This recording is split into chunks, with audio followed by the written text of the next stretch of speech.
నమస్తే మిత్రులారా, నేను మీ శ్రీనివాస్ చౌహాన్ అడ్వకేట్. మిత్రులారా, తస్మత్ జాగ్రత్త. మీరు ఎంత చదువుకున్నా, ఏ స్థాయిలో ఉన్నా, మీ అమాయకత్వమే మిమ్మల్ని మోసం చేసే ప్రమాదం ఉంటుంది.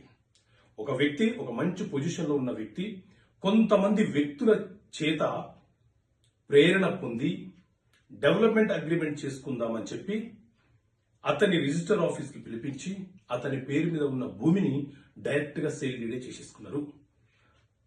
వాయిదాల వారీగా అతని వద్ద నుంచి నగదుగా పొందినట్లు కూడా ఆ సేల్ డీడ్ లో మెన్షన్ చేసినారు. తస్మత్ జాగ్రత్త. ఏదైనా ఒక ప్రాపర్టీ అమ్మకాలు కొనుగోలు చేసేటప్పుడు, ఒక ట్రాన్సాక్షన్ చేసేటప్పుడు అవతల వ్యక్తులు కొంత సమూహంగా వచ్చినప్పుడు మీరు కూడా మీకు సంబంధించిన వ్యక్తులతో రిజిస్టర్ ఆఫీస్కి వెళ్ళండి, లేదా ఎంఆర్ఓ ఆఫీస్కి వెళ్ళండి.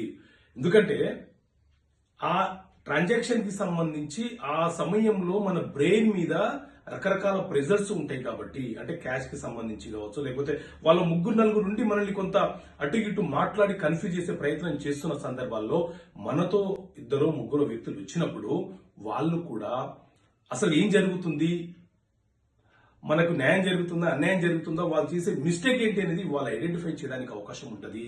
కాబట్టి ఏదైనా ట్రాన్సాక్షన్ చేసేటప్పుడు వాళ్ళని కూడా మీరు, అంటే మీకు సంబంధించిన వ్యక్తులు, మీ బాగోగులను కోరుకునే వ్యక్తులను తీసుకెళ్ళండి.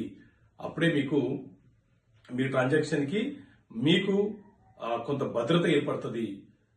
లేకపోతే మీరు ఏ డాక్యుమెంట్ మీద సిగ్నేచర్ చేసేసినా ఆ డాక్యుమెంట్ మళ్ళీ నల్ అండ్ వాయిడ్ రద్దుపడతారంటే చాలా సమయం పట్టే ప్రమాదం ఉంటుంది. తస్మత్ జాగ్రత్త మిత్రులారా. చట్టపరమైన అంశాల మీద కనీస అవగాహన ఉండడం కోసం చట్టపరమైన సమస్యలకు పరిష్కారాల పుస్తకాన్ని మీ ముందుకు తీసుకొచ్చాము. తెలుగు మరియు ఇంగ్లీష్ మీడియంలో ఈ పుస్తకం మీకు అందుబాటులో ఉంది. ఈ పుస్తకం కావాలనుకుంటే ఇక్కడ కనిపిస్తున్న నెంబర్ కాల్ చేసి ఈ పుస్తకాన్ని మీరు పొందవచ్చు. ఓకే మిత్రులారా, థ్యాంక్ యూ. జై హింద్.